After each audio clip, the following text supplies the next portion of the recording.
'Twas the night before Christmas, and all through the house, not a creature was stirring, not even a mouse. Weighing in at 300 pounds of pure jolly gift-giving bullshit, Saint Nick is here to tackle crinkly, crunchy, gum-covered Krampus. Santa versus Krampus. It's Sunday. Krampus is about to unwrap some whoop ass. My reindeer are running, motherfucker.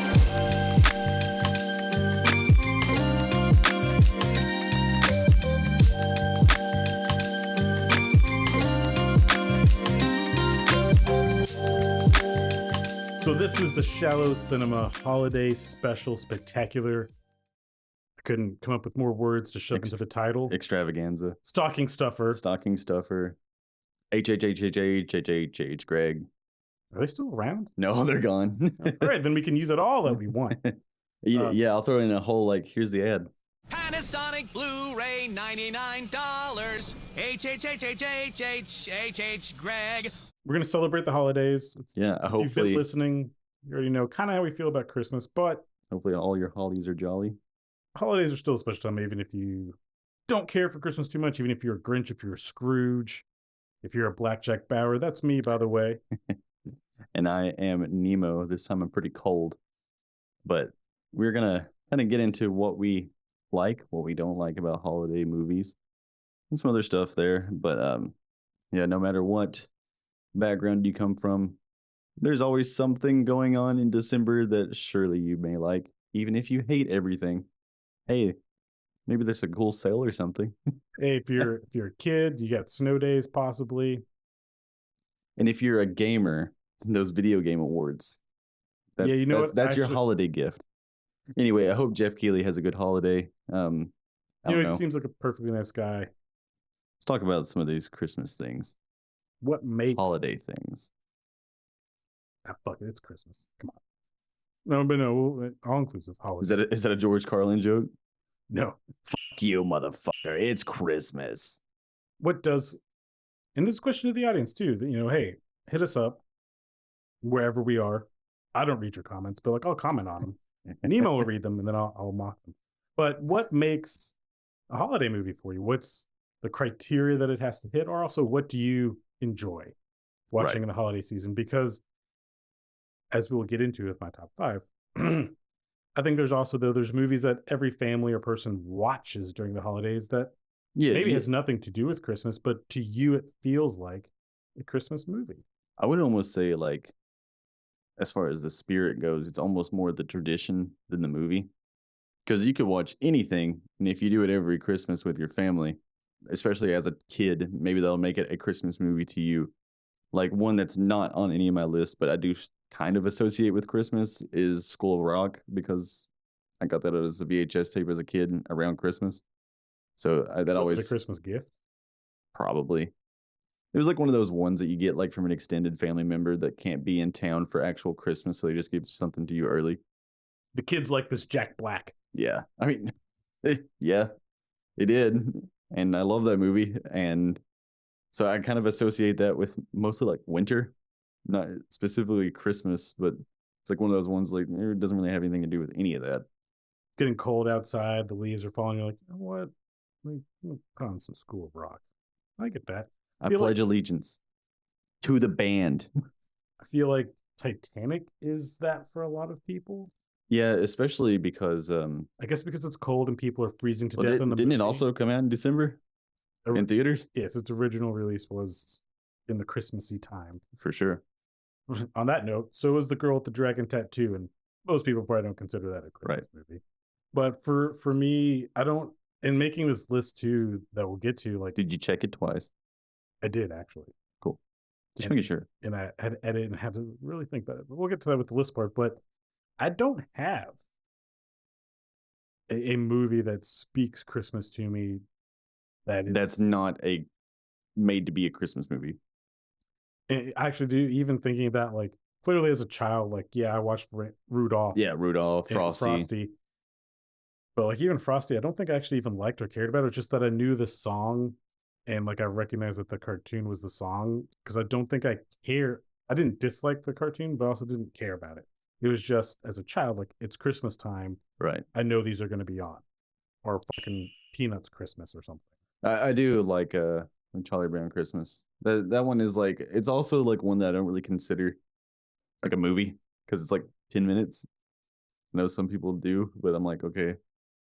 Some people just don't know what to call something. So yeah, it's a special. I always find that one heartwarming, but also I think the dance that they do is really funny.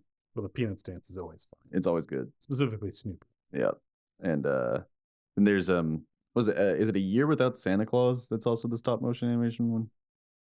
I don't probably. I have no idea. I don't know what you're talking about. It says, "I'm Mr. White Christmas. I'm high on." Da-da-da-da. Does he really say I'm high on? No, it's a meme. Oh, it's like, oh, in that case, like I might be interested to watch this. It's another one of those ones. It's like all stop motion. I think it's the same Rudolph company. Okay, Rankin Bass. Yeah, it's pretty old.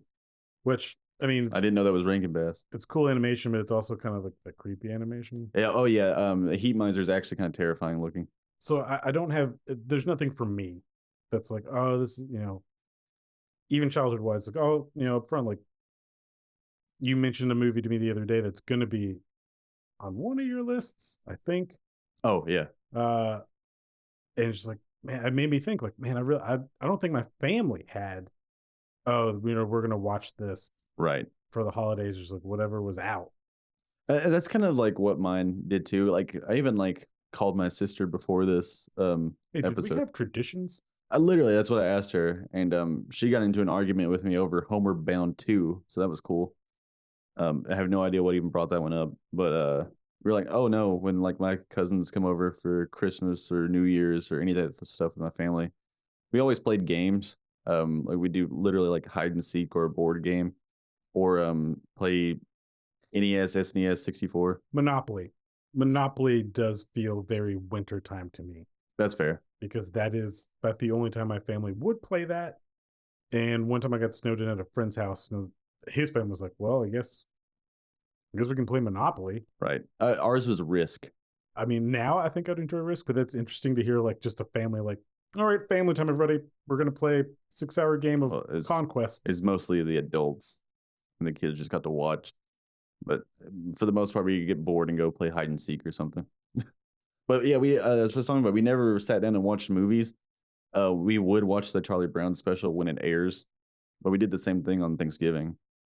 I think too, for me as a slightly older gentleman, I didn't grow up in I grew up in an age where like you had to catch it when stuff was being aired. There was no DVR. There's no streaming. I mean, maybe your dad had a camcorder or a VCR and had recorded it the year before, so you can watch it whenever. But otherwise, like you had to know. Hey, I do think ours was a pirated VHS tape. When is CBS going to show Rudolph? And I feel like I remember that like Rudolph and Frosty, they would be played the same. Like all that stuff would be played like the same night. Yeah, it was always like back to back. Also, I don't even feel like, I think Frosty's only like 20 minutes long. Yeah, it's it is the longer one. Sometimes they play Frosty 2. Oh, there's a sequel?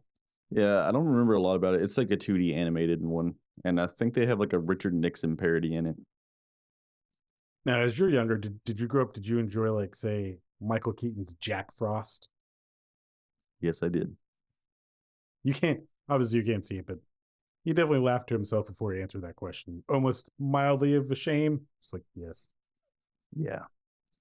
I've never seen it, but I've heard also that it's equally terrifying if you actually look at like the puppet of the snowman and the scene of him like melting and being like dragged on like a sled. And it's like, are you just dragging his body? And like, is that snowman viscera on the ground?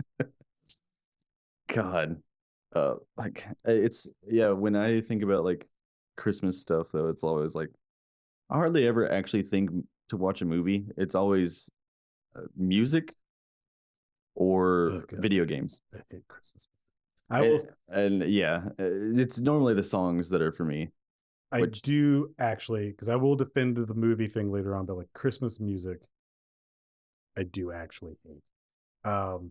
Not classics like Jingle Bells is fine, and I can't even.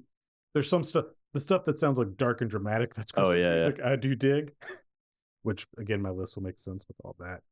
But like the Mariah Careys of it all, and modern Christmas music I don't like. It's like the God, I wish you hadn't mentioned that. Now I'm gonna have the stupid like. Bum, bum, bum, bum, bum, bum, bum, bum, This is definitely what people want to listen to. Absolutely. But I always, when I think of Christmas music and the stuff that I like, I hardly ever think of like what you said, like Mariah Carey and all that. I always think of like 1930s and shit. Like Tchaikovsky. Yeah, going back to like over the hills and through the woods to grandmother's house we go. I think if grandmother got ran over by a reindeer.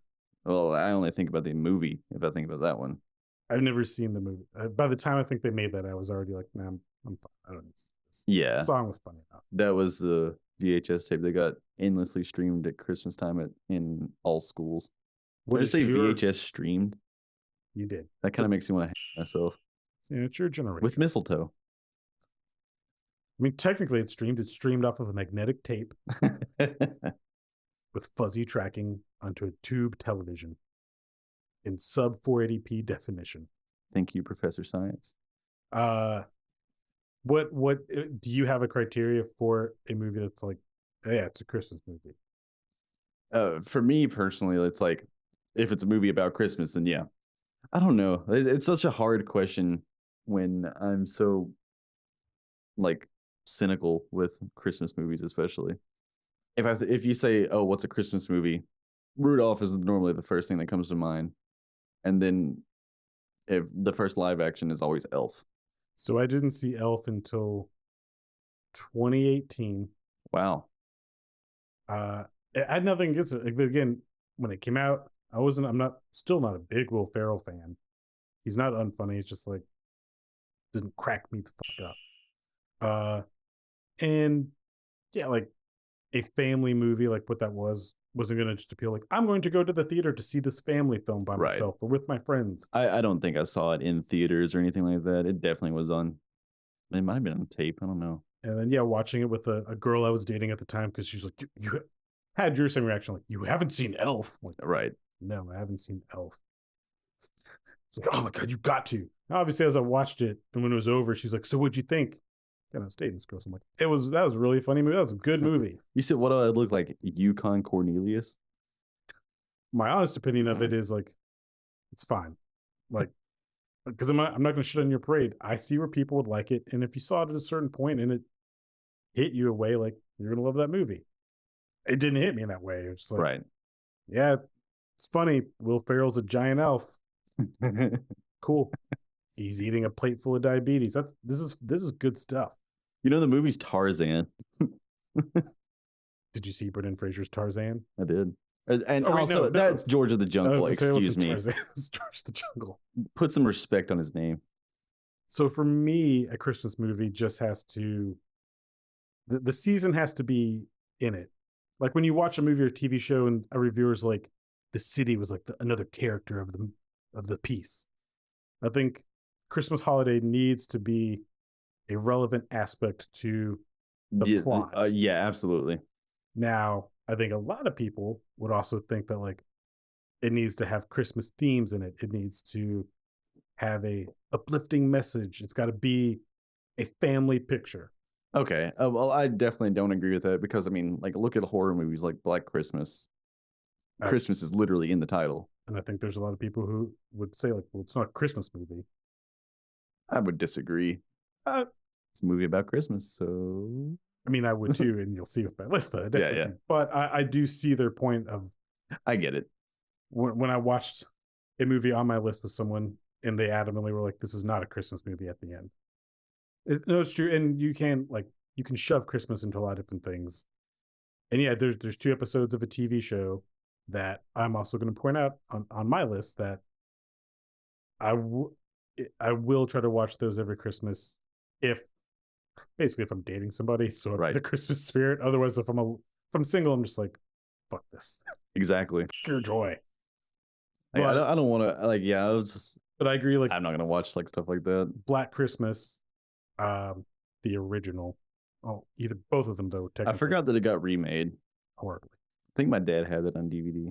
But yes, it is a Christmas movie because Christmas is not just even in the title. Like, it is central to what is happening. Yeah.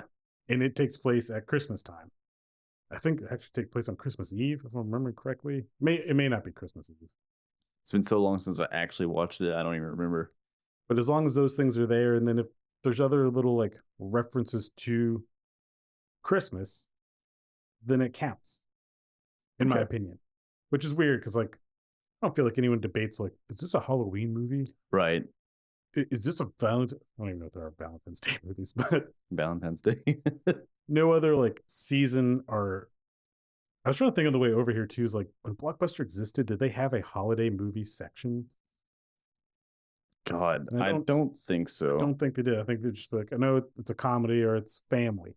I know think holiday stuff would just go in the family. Yeah, section. like Or when kids. at least the one in our town, when a holiday was happening, they would make a section very specifically, like just grab all the holiday movies and put them there, like kind of at the front doors. So it's like, oh, you see Rudolph? Rent that.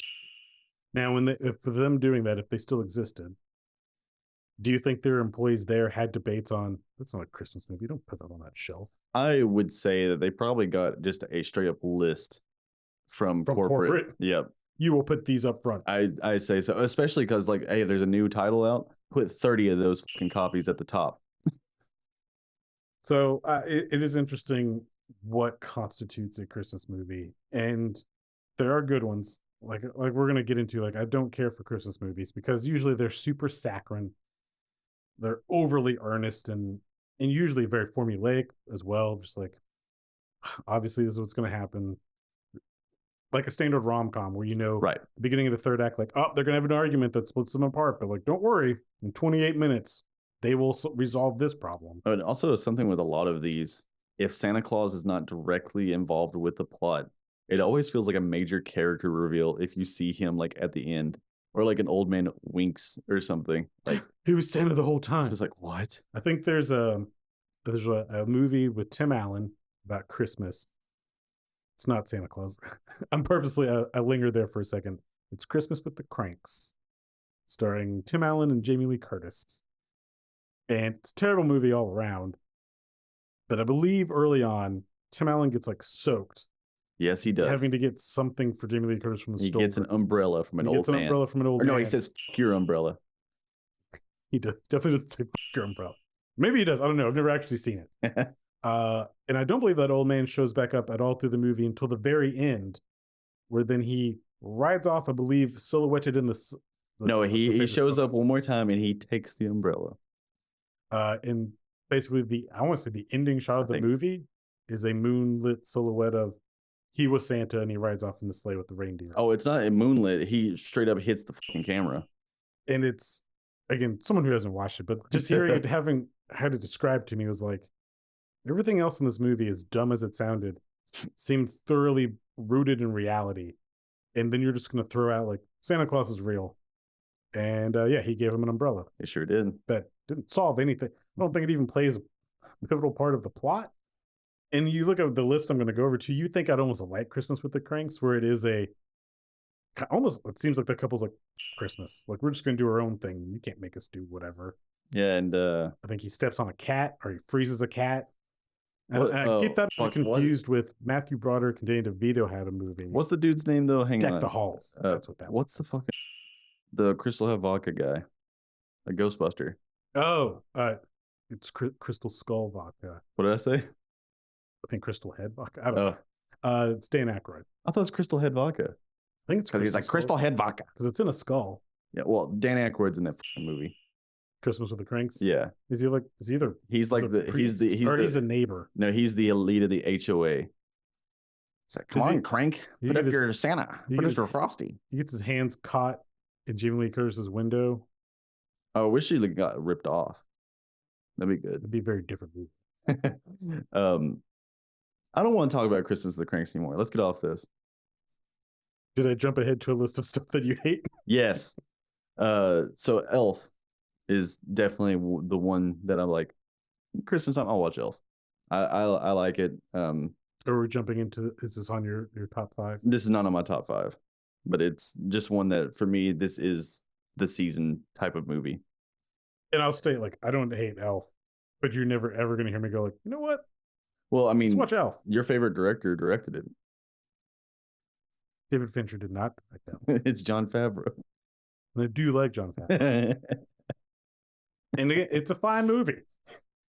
Like, if you were like, even though I don't hate the movie you're going to make me watch tonight necessarily, we'll see, because it's been a long time since I watched it. But like, if you were like, we're going to watch Elf, I'm like, okay. All right.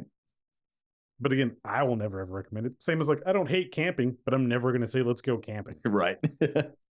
Do you have, like, I have two movies that I very much associate with Christmas. Elf is the first one, and the other one is Harry Potter and the Sorcerer's Stone. I feel like Harry Potter is all, I was going to mention that I think just fall and winter, people seem to associate. And I guess for sure, most of the movies theatrically released, they do. And, but so this one in particular, ones, summer releases, weren't they? Yes, they were.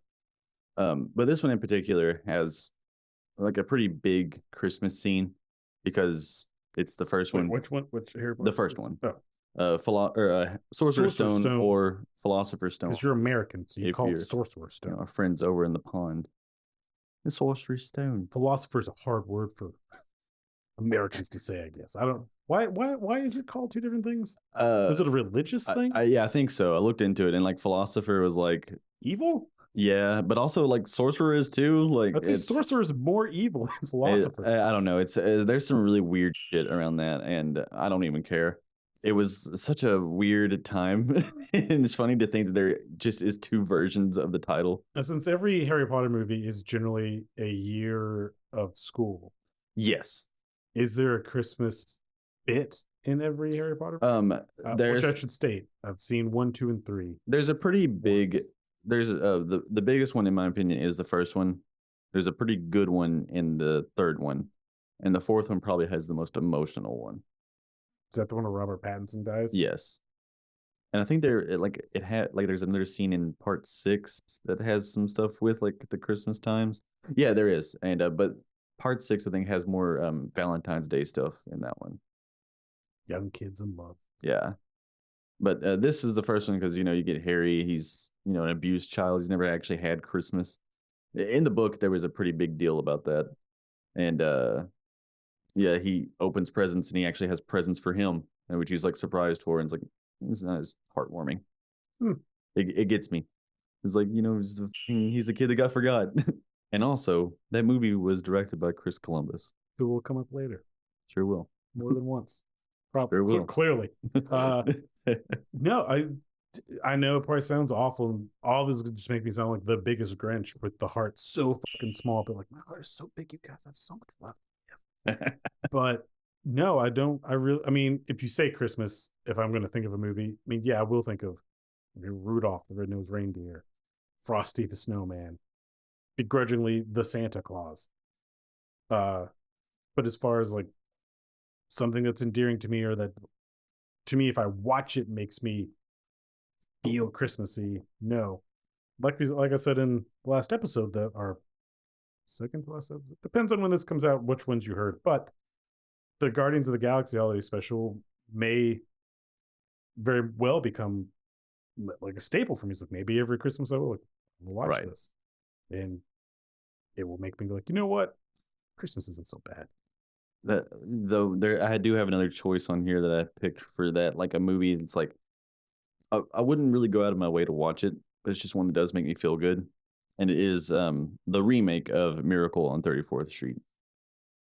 So I was going to do a joke that I thought of on the way over here, starting off my list and just only naming literal old classics. Right. Well, my number one movie is It's a Wonderful Life. Yeah, just go through followed by Miracle on 34th Street. A White Christmas with Bing Crosby. I can't think of any other old Christmas movies. I've never seen A Miracle on 34th Street, though I am very familiar with the remake starring Mara Wilson, who was also Matilda. And also and Richard Attenborough. Yes. Oh, I was going to go off on Miss Wilson's career. But yeah, Richard Attenborough. I think I wanted to see that like when it came, because I was a kid when that came out, when that remake came out. Well, the director who made it is Les Mayfield, who made Encino Man and Flubber, which are also two movies I enjoy. Interestingly, those are also two movies I've never seen. You've never seen Encino Man? That's actually, I knew that was the one you're going to pick up on too, because everyone is. everyone is like, "You've never seen Encino Man?" That one just seems very surprising to me. Again, like in my age when those came out, like I kind of didn't get to dictate necessarily what I would see. Oh, I'll fully admit, I only watched Encino Man because of a GIF that was popular on the internet. And then when I could pick like what I wanted from the video store, and as Pauly Shore was a big thing, I kind of discovered like I didn't find Pauly Shore funny. I watched it for Brendan Fraser and Sam from Lord of the Rings. I don't even know if I really knew. I don't think I knew Brendan Fraser yet. Right. Strangely, Pauly Shore movie I have seen, Biodome, which for some reason I really liked. Don't even know what that is. I mean, Pauly Shore is going to come up again later. is it a Christmas movie? No, but yes. But yeah. Yeah, no, I've never seen Encino Man. So maybe we can throw down some list of catch-up movies or... Oh, no, definitely. Both Flubber and Encino Man are on a list already. And Flubber came out, I think I was in 6th grade. And again, I do remember wanting to see it. That's 1997 was when that came out. Yep, so I would have been in 6th grade going to 7th grade. I literally just dated myself. I was 1. Great. Because I did like Robin Williams, Mrs. Doubtfire. Like I thought that was hilarious. Even though now I'm sure, as I've rewatched it recently, it's like I don't think I got most of these jokes. No, that movie fucking depresses me now. And obviously, like, oh, it's green goo that bounces. We're not even talking about Christmas movies. No, I think there might be a Christmas bit in that movie. But you know what, Flubber though, if you were to tell me that like Flubber is a movie you watch around Christmas time, like that makes sense. Right. Maybe my definition is I think Christmas movies to people are quote unquote Disney movies. I don't mean that they're made by Disney, but that Disney feeling. I can absolutely see that. Like Disney butt fucking Hallmark to make it the most obscene way of describing a Christmas movie. I think is what people, when they say Christmas movie, what they want, what they think. That's so violent. I mean, it's Tinder butt fucking. Just stalking stuff. A Muppets Christmas Carol is also one I'd loop in with that. It's just like, if it's on, I'm absolutely going to watch it. So, as I've heard over the last couple of years, that is for a lot of people what they consider to be the best Muppets movie. I can see why people would say that for sure. And the best rendition of Christmas Carol. Hard disagree on that. Although Michael Caine does kill it in that movie. He does. And I also will disagree, and you'll see why shortly. But I rewatched that last... I killed Kermit. 2 Christmases ago. And I definitely have seen it. I know I saw it as a child. Right. And that's my thing too, is like, I guess none of them resonated with me as a child because like, I do not remember watching them as a child. I do have an actual vivid memory of crying as a kid because of the movie. It's because when we were watching it, I was really into it and the VCR ate the tape and we had rented it. So I was like, no. There's something you have to worry about now. And now you just have to worry about like, oh God, Netflix is buffering. Yeah. Why the fuck isn't Spectrum working? And like on that rewatch, like I said 2 years ago, so 2020, it was fun. I enjoyed it. I enjoyed it more than Elf. I'm going to say that. That is completely understandable, and I agree. But it would still be I am probably never going to be like, do you want to watch a Muppet Christmas Carol? Yeah.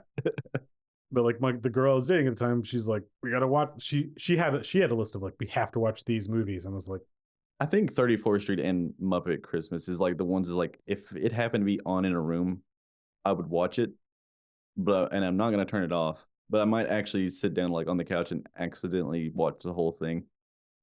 It's like, I think that's like the best way to describe it. If television was still a normal thing and it wasn't all streaming now, yeah, there could be a chance that if I came across Muppet Christmas Carol, that I might end up watching the whole thing because I would be like, Gonzo is my favorite Muppet. And so having him and Rizzo kind of be our narrators and like taking us through stuff would be fun to me. And I would just be like, I'll just wait till the next Gonzo season. By the end of it, I'm at the end, I guess. So here we go. It's like, I don't know. It's just to take offense that Gonzo was my favorite Muppet. I don't know. I don't like Gonzo. I think it stemmed from Muppet Babies. I liked him. Muppet Babies. And Fozzie. I'll make your dreams come true. Also, I mean, I'm not a furry, but like, I did have a crush on Miss Piggy. You had a crush on Gonzo? I think you're supposed to have a crush on Miss Piggy. No, I didn't have a crush on Gonzo. And as a child, I always wondered, like, I get what everything else is, but like, what is Gonzo? That was the entire plot of Muppets in Space. I've never seen. He's an alien, though, right? That's just what I don't it even is. remember. I don't think I retained anything. Blue nose freak. Yeah. So like, so I enjoy Muppet Christmas Carol, but again, like, maybe now that'll be if someone says Christmas, like, oh, Muppet Christmas Carol. Okay, tell me this. We've talked about, movies that take place in Christmas or have Christmas themes that aren't as actually considered Christmas movies. I know that you've already mentioned it a few times with so we can talk about that one later. Well, I haven't mentioned that on air yet, just to you. Well, I do have a few. Breaking my rule again, but Jurassic World is literally a Christmas movie. They're on Christmas break. The two kids are. True, they are. So, I mean, I'm not good. I wouldn't consider that a Christmas movie whatsoever. I've only seen Jurassic World 1.5 times, but I do remember like, oh, it does open with snow. So like, I'm not going to argue with you. Like, well, I assume it does take place during Christmas, and like, it makes sense. Like, oh, they'd have to be on break to like, yep, go to this fucking yeah, so that's what that was. And it almost does have a trope of a Christmas movie where it's like, oh, your parents are getting divorced. Yep, it sure does.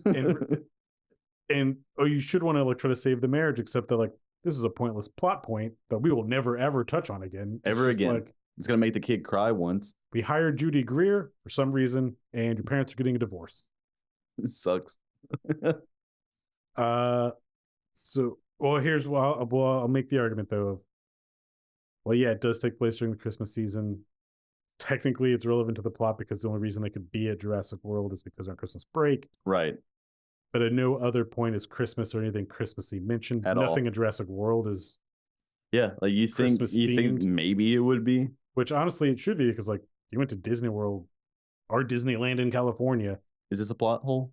During Christmas time, like I'm sure they are all done up in Christmas stuff. Yeah, we should have saw the Indominus Rex with the Santa hat. They should have, like, for all the product placement that's in Jurassic World, like where the movie calls it out, like, look, there should have been a Hallmark Christmas hats on the dinosaurs. The Indominus Rex presented by Hallmark. A Velociraptor Santa hat that is the Velociraptor eating your head.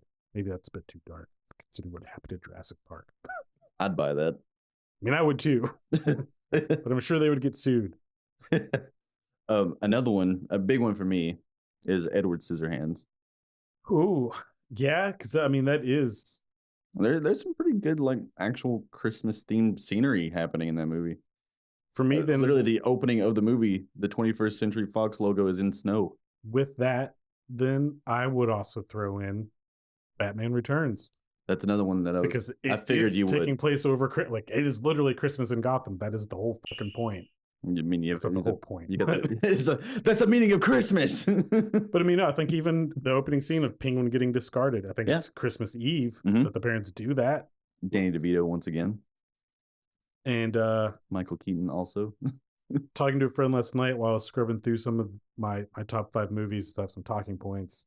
He was like, the only movies you need to watch is Christmas trilogy. It's Lethal Weapon, Kiss Kiss Bang Bang, and what was the other Shane Black movie? Iron Man 3, because it's also a Christmas movie. It's not the one he mentioned. Long Kiss Goodnight. I don't think he wrote Long Kiss Goodnight, so he was off on that. But Long Kiss Goodnight is that's a fun 90s action movie that also takes place during Christmas. Oh, I've never heard of that one. Ghostbusters 2. Yeah, it is Christmas time. People hate Ghostbusters 2 all the time. I like it. Me too. You know why? Because it was the first one I actually saw. I didn't see Ghostbusters 1 first. Also, I like the song, the Gone Flip City. And it made me afraid of bathtubs. So that's why you don't take baths. Yeah, because pink slime might come I was wondering what that was about. The tub might try to eat me. And another one. But we'll say Edward Scissorhands, I will adamantly say, like, yes, that is a Christmas movie. Yeah. Batman Returns. But you could also see the argument that it could be a Halloween movie. Well, so if you're going to do that, you got to bring us to the ultimate. You have to mention it. Not yet. It's going to be on his list. Bender's Big Score is also in Christmas. That's a deep cut that I guess I didn't really go into animated stuff because I didn't have anything else. You don't know how much I think about Kwanzaa Bot. I mean, I own Bender's Big Score on DVD. I love Futurama a lot, and I always think about just Santa Bot, right? I think it was just Santa Bot, and then there was a third one. It was I think he may just be called Santa Claus. It just happens to be a murderous robot. I think it was Santa Bot, or no, it's Robot Santa. It's just Robot Santa, but the other one is Hanukkah. Oh, the Hanukkah zombie. That was the trio. Maybe next year we can do a whole holiday Futurama breakdown. I'd love that. I mean, Completely. It's coming back, so it would be even good for the SEO. Yeah. That's a big one for me. I love that one. But also, it's like you could argue that Bender's Big Score isn't about Christmas, even though the beginning of the entire movie is about Christmas. I had forgotten entirely that like Christmas played a role in it. They have a song. But now that like you mentioned, it's like, oh, that's right. Santa Bot was definitely there. Yeah, Farnsworth literally says, like, do you guys want to sing a Christmas song? He goes, I'd rather kill myself. And he's like, why not Well, both? And he's like, Futurama, you can go to okay. the suicide booth. I bet they would take that out. Good news, everyone. So yeah, that's for me. That's what makes a Christmas movie. Is it's got to be there. But like I said, I would argue Jurassic World doesn't count. Right, exactly. Even though yes, it does take place over Christmas time. I'd also say Iron Man 3 definitely does not count. No, and that for the Shane Blackness of it all, I think is a joke where he's like, well, all my other stuff takes place at Christmas, so I'm just going to say this is Christmas time. I didn't realize until just now, but both those movies has Ty Simpkins in it. The kid. Yes, they do. Although Iron Man 3 would be a little bit closer because yes, there are scenes where like you can tell like, oh, Christmas decorations are up. Yeah, at least there's snow. And the crack from Breaking Bad. Yeah. Dads leave all the time, no reason to be a pussy about it. It's all I remember from Iron Man 3. It's the only part that I thought was like good. I don't remember much. And I mean, At all. you know what we're not talking about. Yeah, let's not talk. It's not a Christmas movie. So let's get into It's not a movie. our top 5 Christmas flicks and or episodes of shows. Just right before we get into it, because I know you're going to talk about it, but I have to say my favorite version of Krampus is from American Dad. And he has 2 songs. I know that I've seen the episode with Krampus, like, but I can't recall it at all. Like it's like he's like, you get the ride. You got the ride. She done said the kid was mine, but it looked just like Dennis. Back then, Dennis. Now, when you edit this, are you going to keep in your singing? Or Oh, are you gonna go through the absolutely effort of not. Finding the clips from the episode. I'll overlay it. I'll overlay it. I'll have to look. I'm going to find out what those episodes are. And is American Dad streaming anywhere? Hulu. Yeah, all right, fair enough. And I think Futurama is as well. Yeah, I know Futurama's on there. But yeah, so I don't need to do that. I own Bender's Big Score. So we got 5 choices for your top movies. Yes, Yes. you go first. Well, I guess since you already spoiled one of them, we'll just start with that one. Do you have them in a ranking? Because I have them in a ranking. I do not have them in a ranking because I don't care about Christmas that much. And also, it'd be, I mean, if I could rank them based on which one I like the most as a movie, or I could try to rank them like this is the most Christmas of them all. Okay. But like I said, the one I'm going to mention last would be the number one of this is my favorite of these movies. It is not the most Christmas of these movies. But to start with, since you've already told everybody what it is, Sorry, is Krampus, the movie just called Krampus, directed by Michael Dougherty. It's very important for me to specify that because there are a ton of Krampus movies. Oh yeah, absolutely. Some from probably also just called The Krampus or whatever that are all terrible. And also, some could literally just be like actual German movies. And or that. But yeah, Krampus. I didn't get the years these came out, but I only have 2 modern movies anyway. That was Krampus. Legendary, yeah. Yes, Legendary with Universal Pictures. Yes. Not Warner Brothers. So I guess it was before their deal started. I think so. But yeah, directed by Michael Dougherty, who had only done really one other movie, but it's a movie called Trick or Treat. Yeah, and I love is, Trick or Treat. An anthology Halloween movie So I kind of hope that Michael Dougherty just sticks with, I'm just going to make movies based on holidays and seasons. It was 2015. 2015, great. Starring Adam Scott and Toni Collette before her huge horror turn in Hereditary. You know, someone else brought that up to me, and I didn't even realize she was in the movie. In Krampus? Yeah. Because in a way, you would think that's beneath her as the caliber of actress that she is. But I think it speaks to the fun of this story. Also has David Koechner, which I know some people can take or leave him. I can't stand him, actually. But he is more, he's playing his basically Todd Packard character. He actually ruins the movie for me. But he is more subdued in this movie. That character is more subdued than he is in other stuff. That's true, but I still I get it. And then Alison Tolman, who I know is in other things, but most notably from season 1 of Fargo. Recently, I just discovered this while I was prepping for this episode. I guess Shout Factory released a 4K Blu-ray of Krampus that includes the naughty cut that I didn't even know existed. I'm actually interested. Some stuff that was cut out so they could retain the PG-13 rating, which the movie was shot to be PG-13. They knew that going in. That's the only reason Universal even picked it up. They're like, if you can do PG-13, then we'll do this. That's actually really interesting. I actually want to see that. And the director's even stated he's fine with it being PG-13. I've only seen the movie once in theaters. So my guess was some of the stuff that he shot or did, the MPA was like, we're going to give you an R. It's like, okay, well, we'll put it down by this. That's actually fascinating.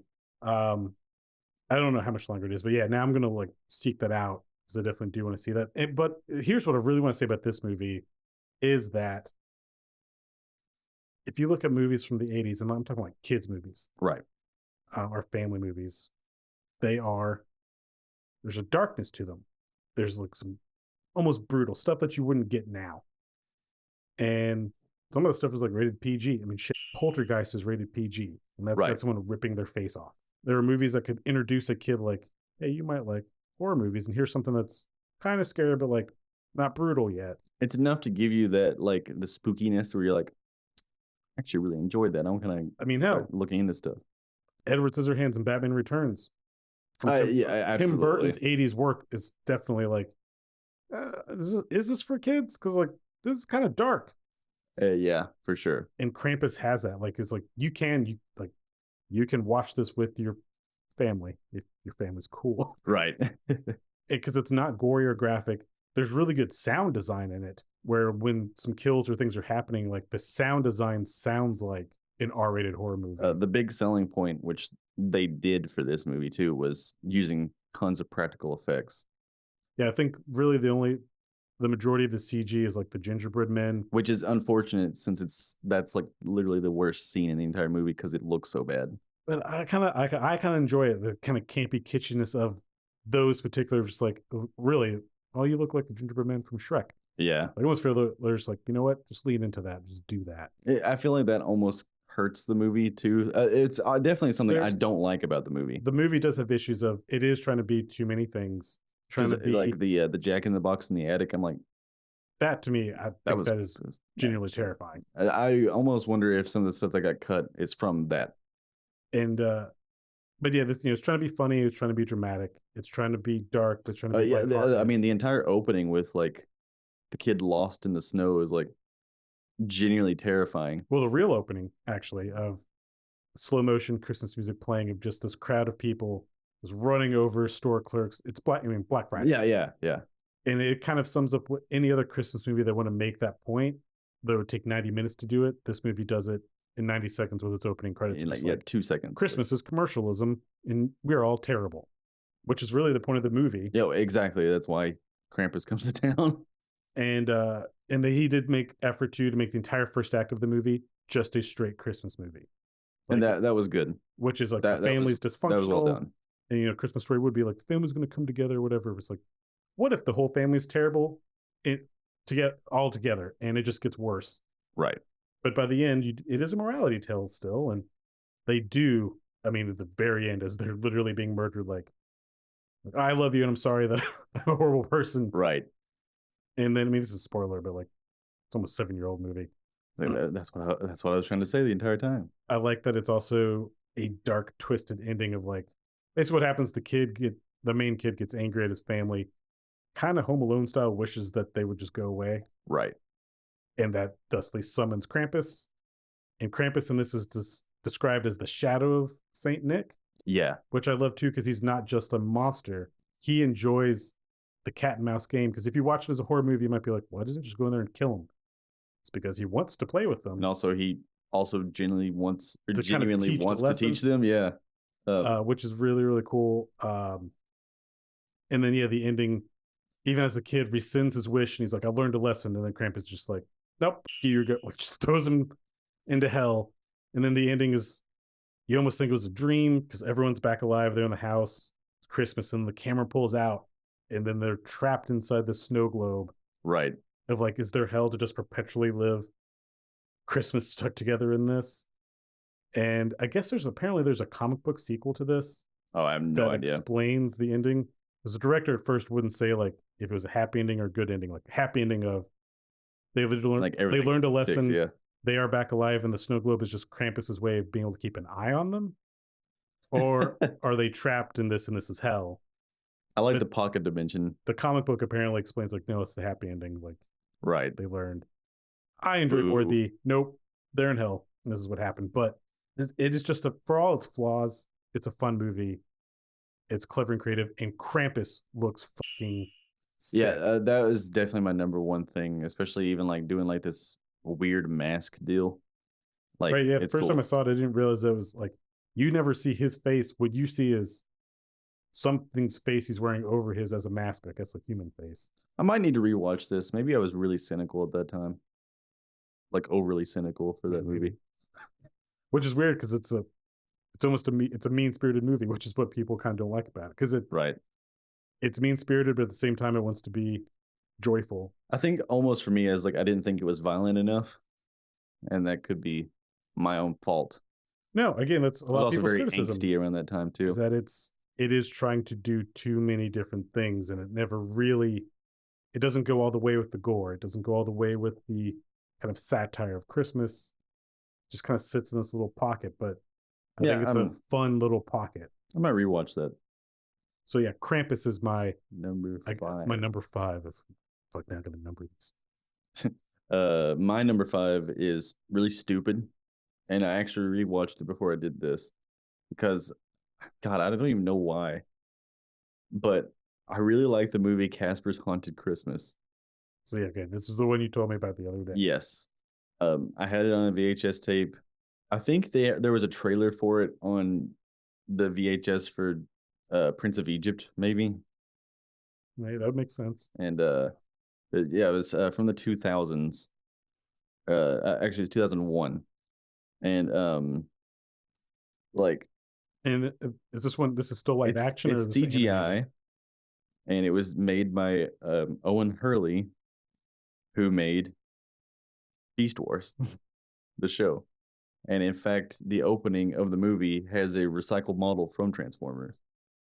I was gonna say, if this is 2001, the animation would have to be at the level of Beast It's Wars. awful. Okay. And I did not understand it. I really liked Casper as a kid, so I think I just liked it because it was Casper, and my I did too. VHS of Casper had broken. So I got Casper's Haunted Christmas to watch. And I rewatched, and there's some really weird jokes, but one of them was a Pauly Shore joke. Did you end up begrudgingly like it just because you no longer had the Christina Ricci Casper? You're like, well, just gotta like this then because it's what I got. I think so. Because I even rewatched it. It's like, I really like Jimmy Neutron a lot as a kid, too. They're very similar animation style. I mean, Jimmy Neutron looks, I mean, he's got the big head like is Casper dead, Jimmy Neutron? Is this a game theory? Yeah, this is just a theory. Just a podcast theory. I'm Yeah, sorry, no. Just a shallow theory. that's awful. I know. And I came back for it. But yeah, there's a weird Pauly Shore joke when I rewatched it. It's just nothing, and the entire What is ending the is Pauly Shore chaos. The only thing I can think is there is a character named Snivel that was in another one of the Casper spin-off movies. He's like the snitch ghost, and I think he may have been played by Pauly Shore in one of the other live action ones. So he comes back, and it's a different voice actor. But the three ghosts prank him, and they're like, "Hey, there's a Pauly Shore movie festival going on, and he's like, "Oh boy, I can't wait to watch it." And you're like, "What a sucker!" And they like start laughing, and they do some. Sorry, I thought the joke was just there's a Pauly Shore film festival going on. That was the joke.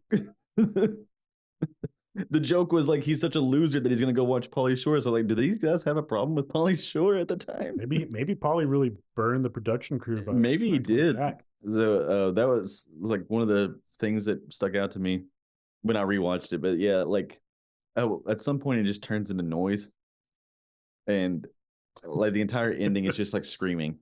I mean, there was a lot of kids movies and Yeah, or even now. so I can't tell you why I like that movie, but I definitely put it number 5 since I literally watched it so many times that I feel like I have to. Is it? I mean, so you still own it? Maybe. It was free on YouTube. Oh, fair enough. Is it something you feel like in 5 years' time you're like, you know what, I'm going to watch that again? Or I'm going to get stoned tonight and watch this. Maybe to fuck with people. Or I'm super drunk. Put on Casper, whatever it was called. Yeah, let's do that. Yeah, I don't know. I do not want to do a commentary for Casper. No, I don't either. Haunted, whatever this was. A haunted Christmas. Haunted Christmas. All right. So that was my number 5. I feel like I got to renumber these a little bit. Krampus would definitely not be my number 5. Okay. I just had to start with it. You didn't have to. So I guess my real number 5 will be Bad Santa.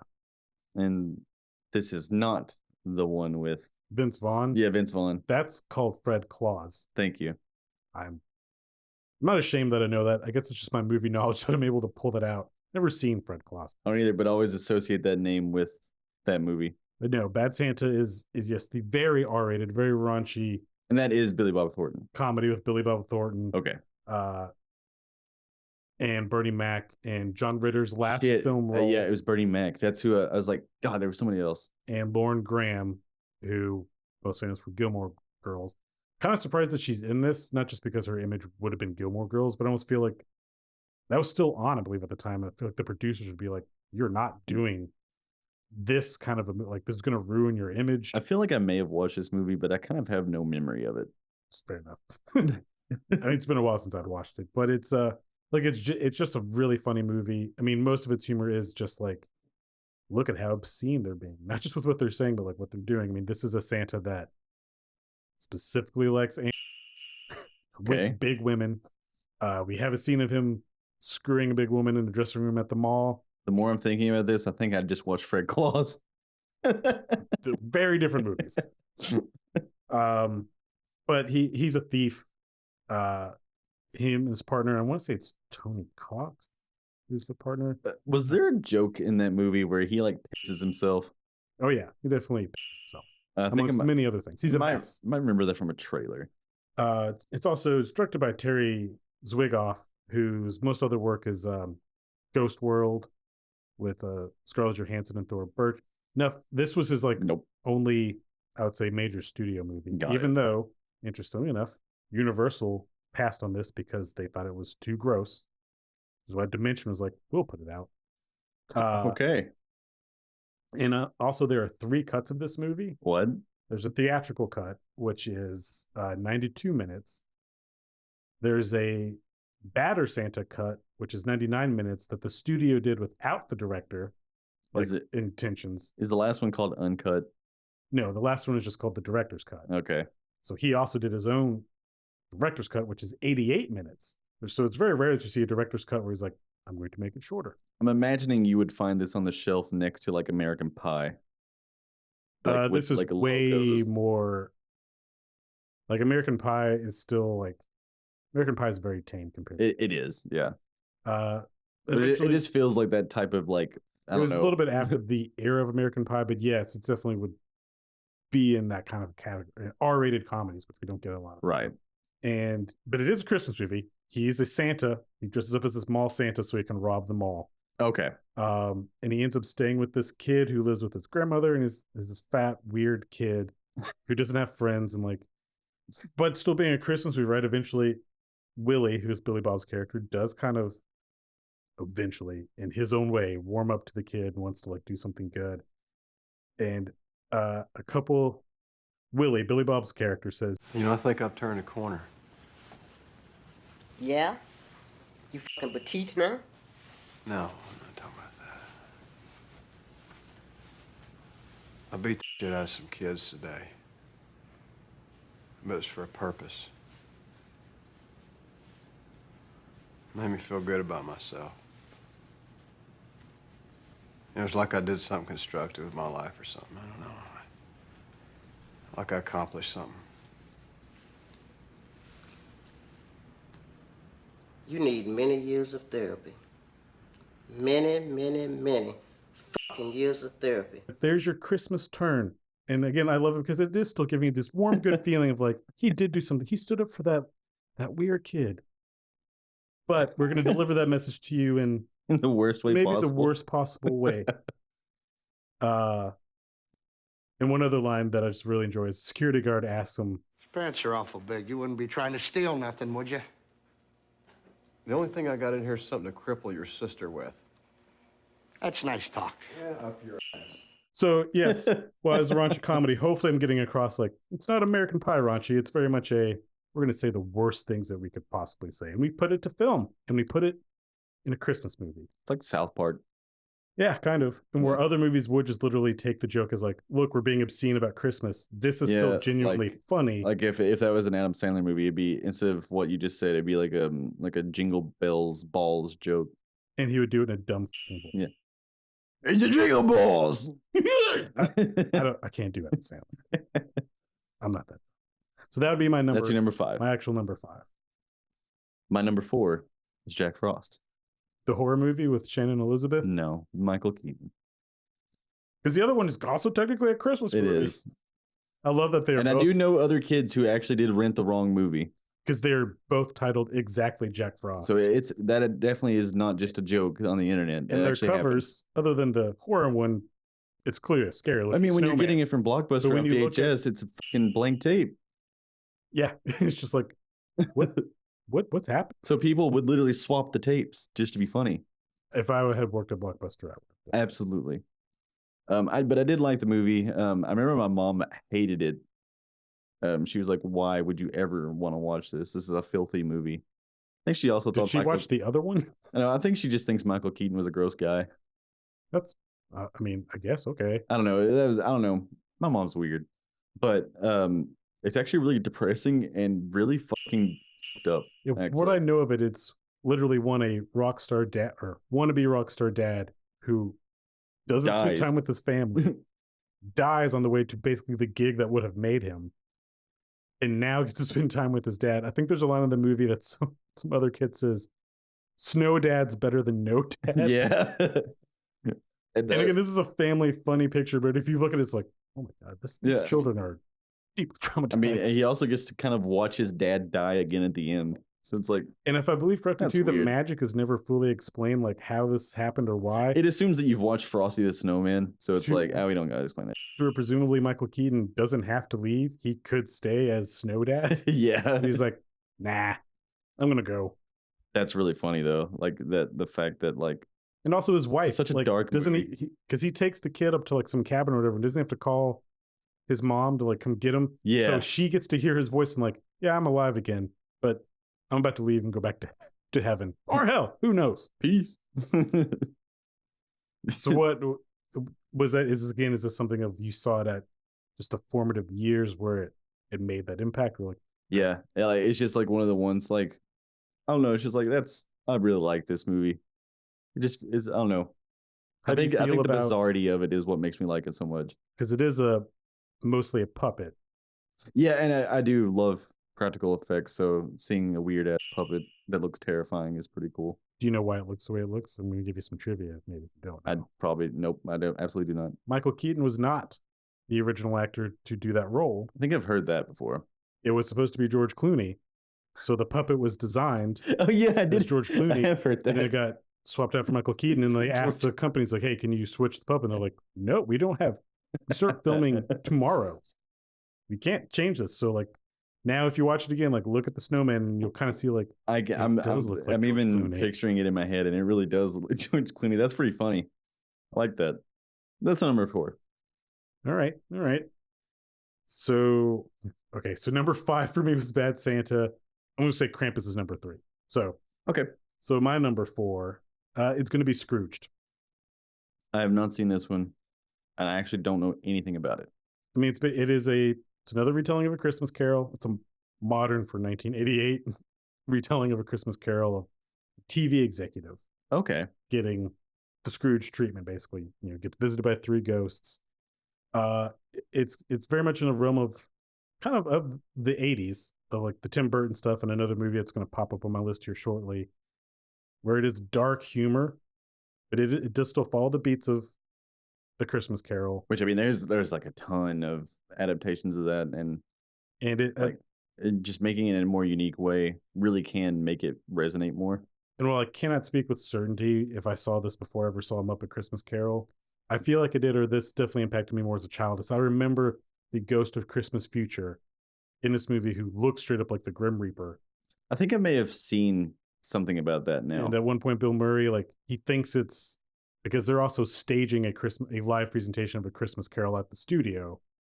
So he thinks it's the actor, and he opens the robe of Christmas Future, and it's just bones and a skeleton and people trapped inside his rib cage, Okay. yelling and screaming to get out. I've not seen that. That's actually kind of badass. And so I remember being like terrified Right. of this. So it's a comedy, but it does have that kind of like, it's almost a little bit, because also if you think of A Christmas Carol, like, this is kind of a horror story. Right.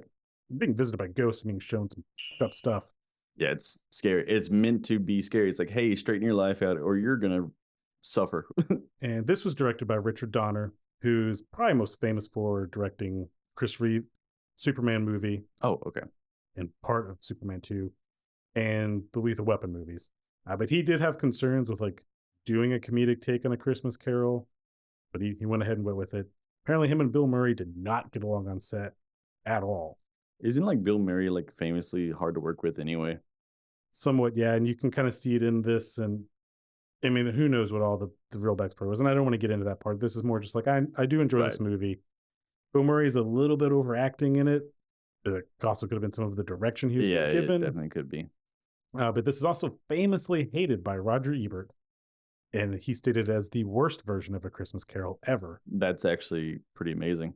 To where, for me, I would say this is my favorite version of A Christmas Carol, because it is still, all the beats of that story are there. I mean, you even kind of have a Tiny Tim character. And I rewatched this last night. Okay. And I must be getting soft in my old age, because the scene at the end with the Tiny Tim character almost got me to cry.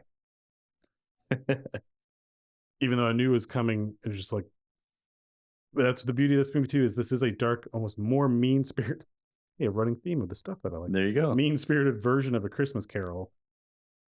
But then the resolve of him becoming a better person is even kind of bigger and more profound. Like it feels meaningful. It does. And Bill Murray does really sell it at the end. Somewhat, though, it also looks like the man went crazy. But again, arguably, if you look at A Christmas Carol, it would be like, I think that Scrooge actually has lost his fucking mind. Yeah. I mean, yeah, kind of. It's good that you're not a terrible person anymore, but we're going to have to lock you up now. There's that one version where like the woman is like, what's going on? Like she's actually like terrified by him acting like nice, and it's not like heartwarming at all. She's like terrified of him. Forgot what version that was, but I remember seeing that clip. I can't remember it, but I believe in the actual tale, or at least the Muppet one, is the woman that Scrooge loved, is she dead, or she just married someone else and left? I always assumed she was dead, but now I don't know. So whatever, in this one, the love story is a little bit more amped up, and that also does kind of work. And although you're kind of like, why would she come back to this dude? Right, yeah. You watch him do terrible things. But there's some really good humor, and there's also from an 80s period too, where the humor, if they did this now, certain little gags they would focus on with the camera, they'd zoom into it, where this is just like, nope, if you're paying attention, you'll notice like the little stuff that's happening in the background, or just quick little asides that they don't draw attention to. It's just humor is here, right, if you're paying attention. And so I really that's something I appreciate. So if you haven't seen Scrooged, I do recommend it. If you have Paramount Plus, it's streaming there apparently. Great. The first version that I ever saw of A Christmas Carol was the Flintstones. I imagine probably every single cartoon or maybe even That was a movie. That was a special. I almost wonder. I wonder how many sitcoms have taken a stab at Yeah, for sure. a rendition of Christmas Carol. Bonnie. Christmas. I take it Fred is Scrooge.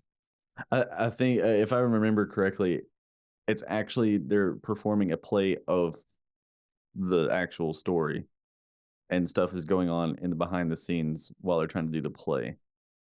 Okay, almost. I mean, partially almost sounds like Scrooge a little bit. Yeah, it could be a parody of Scrooge. Now that I'm thinking about it, Or vice versa, depending on when that Flintstones one was made. I think it was like that would have been like in the 90s. Oh, then yeah, it might have been like, hey, what if we just do the Scrooge thing but for kids? Yeah, it really could be.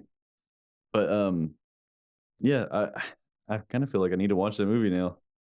I don't like Bill Murray that much, so a lot of times if it has him in it, I'm like, especially when I was younger, I was like, I'm not gonna watch it. I mean, if you hate Bill Murray, then you're not going to enjoy this. If Bill Murray's just like, I don't care for I him. don't know, Skeleton Grim Reaper with people screaming. That sounds pretty cool. It might be worth watching just for that. And also, eventually, the Grim Reaper's face is a TV. It's very cool stuff. That's my favorite part. And I dig that. Now, like, it made such an impact that when I saw other versions of A Christmas Carol, That's ruined. Still what I saw as Yeah. the Ghost of Christmas Future is like, no, it's Grim Reaper with the TV face. That sounds pretty cool. I hope it's as cool in my head as it is in the actual movie. I hope so too. Now, let's also keep in mind it was made in 1988. That's fine. So my number 3, I actually don't want to talk about it that much because it's still pretty new, but it's an animated movie on Netflix called Klaus, and it's Santa Claus is voiced by J.K. Simmons. The animation style is fantastic. You didn't want to go with the Kurt Russell Christmas movie? No. Oh yeah, I forgot he actually is. Yeah, on Netflix. But no, that one is actually really good, and I recommend it to anyone. It's just such a unique animation style. It's like, God, make more stuff like this. Is there something you could compare the animation to? Like, I mean, is it kind of akin to like Spider-Verse? It's like you can tell it's 3D assets, but they're animated as 2D assets. Little Nightmares is something I could compare it to, the video game, or Ori and the Blind Forest. Okay, is it fluid animation or are they moving? It's fluid. It looks like great. a storybook. Okay. Yeah, it looks, and it's the sound design, everything about it. It's just such a unique movie. When did it come out? 2019. Netflix original. I believe so, because I looked up the director and I don't recognize any of his other work. It was actually it was co-directed by 2 people. One of them was one of the lead dudes on Treasure Planet. Treasure Planet. That's one of the last Disney normal animated movies. That Yeah, it was Atlantis? and they Treasure Planet in particular was very uniquely animated. I don't really like that movie that much. I should revisit it, but I know recently it's taken up a huge boom and people be like, "Oh, this is actually an amazing movie." Like both it and that Atlantis movie. Yeah, which I loved Atlantis. But that's my number 3. I just leave it at that. Just definitely watch that one. Klaus on Netflix. Klaus. I want to see next week when I open up Netflix. Like, oh, weird. Klaus is like number 8 on trending. It's trending from all 10 of the people that listen to us. Okay, so that was your number 3. Yes. All right. Okay. Yeah. So again, my number 5 was Bad Santa. My number 4 was Scrooged. So my number 3 was Krampus. Yes. So then my number 2 is going to be Gremlins. Okay. Which is straight up a Christmas movie. Yeah, and that's one that I considered putting on my list, but I actually don't like Gremlins that much. I Get out! Wait, no, you live here. I like the movie a lot, but I'm not like obsessed with it the way people kind of tend to be over Gremlins. I'm not obsessed. I enjoy it. So like, I'm not going to like drop some mad quotes from the movie, right? But and obviously, if you're looking at 3, 4, and 5 on my list, now you can tell like, oh, he likes stuff that's alternative to Christmas movies. I have nothing against the movie. I do enjoy the movie. And Gremlins is also, again, in that 80s era where it's a kid's movie. I mean, it's a family movie. It's a kid's movie. But like, if you watch it, you're like, whoa, this is... I mean, it's also like The Goonies just quickly became an instant classic. Well, I was also going to say, like, this is just... Gremlins is dark. It's not The Goonies. Like dark, but it's violent. It's kind of a horror. It's actually on YouTube. It's listed as horror. I mean, people die, right? And so when we said he would get brought up, this is written by Chris Columbus. Yes, it was. His original draft of it was actually more violent, And Steven Spielberg produced this, and it's directed by Joe Dante, who you may not know, but he directed Small Soldiers, one of Nemo's favorites that we mention almost every episode. And so somehow I've worked that in here. I love Small Soldiers. Joe Dante is a really, really cool director. And but yeah, the original script had like the mother getting beheaded by the gremlins and the head falling down the stairs. Also a scene where the gremlins invade a McDonald's and eat the customers. And so obviously a commentary on them eating the burgers. I like that. That stuff obviously got cut. They didn't even film that. But even for what's in there, like the gremlins have some pretty violent deaths. Like specifically the mother attack scene, she microwaves one and it explodes. Which they had to film twice because the first time they're like, that's too gory. That's pretty cool though. And also one gets put in a blender and blended. And Spielberg is who we have to thank for our lead cute actual Mogwai of Gizmo, because originally Gizmo and Stripe being the lead bad gremlin, were originally the same character, and Spielberg's like, we need to have one that's good, that the audience can get behind. What you're telling me is he started Baby Yoda. That's the other thing I was going to say. So first of all, Gizmo was the inspiration for the 90s toy Furbies. Yes, which I had a lot of. And I put it together as I was doing this list. It's like, I think Grogu is clearly based on it's obviously based on Yoda, but actually, it's funny you bring that up. I went to Spirit Halloween, and they had a Mogwai costume, and a little kid started jumping up and down and pointing and said, "Dad, Baby Yoda," and I saw the dad's soul leave his body. I think if the internet existed when Gremlins came out, the fervor that Baby Yoda Grogu has, Gizmo would have warranted the same thing. And I mean, I think probably any kid who saw this, I wanted a Mogwai. I mean, really, I wanted Gizmo, but I just wanted a Mogwai. I mean, I think even The Simpsons had an immediate parody of it. Yeah, it was probably one of the first Treehouse of Horrors, I think. Yeah. And again, you have your 3 rules: don't expose them to direct sunlight, don't feed them after midnight. Which the lead actor of the movie pointed out that rule doesn't make any sense. It doesn't make any sense. It's after midnight somewhere all the time, and also then what time do you start being able to feed them? To which Joe Dante actually addresses in the sequel, which I'll give you a little bit of trivia on that. But I do enjoy the sequel more than the first one, just because I love how insane it is. Then you're gonna love the trivia. Cool. And then the other one is don't get them wet. Yes. Which obviously breaks the rule. He feeds it after midnight, causes Gizmo to birth the gremlins, thus the horror begins. It's out of his back, right? Yes. It shoots out of his back. And again, it's kind of a horrific scene that you wouldn't see today in a kid's movie.